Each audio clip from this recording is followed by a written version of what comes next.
कल आईजी साहब जो है वो हाई कोर्ट में कह रहा था कि ये बच्चे अपनी मर्जी से बस में बैठ रहे थे।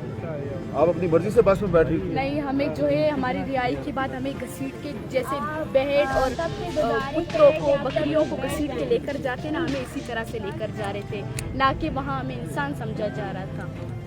तो ये मैंने उसको रोका, हमें बाकायदा तशद्दुद भी किया गया, हम ज़बरदस्ती बिठाने के बावजूद भी तशद्दुद हम पे बहुत ज़्यादा किया गया। और मैं बस में नहीं बैठी, मैं हामिद मीर साहब के साथ थी। फिर इन्होंने इनसे मुझे घसीट के मुझे अंदर लेकर गए। फिर वहाँ 4 औरतों ने बड़े बड़े डंडों से चारों ने मिलके मुझे बहुत ज़्यादा मारा।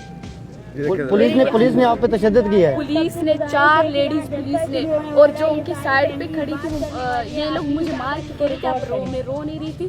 फिर साइड में जो पुलिस लेडीज थी वो मेरे लिए रो रहे थे। अब आप मुझे बताएं कि ये बच्ची जो है इसको इंसाफ नहीं दिया। इस्लामाबाद की जो लेडीज पुलिस है वो इसके आंसू देखने के शौक में मुब्तला थी। उन्होंने इसको मारा कि ये रोए, इसके आंसू बह रहे हैं, लेकिन इसे रोने से इनकार कर दिया।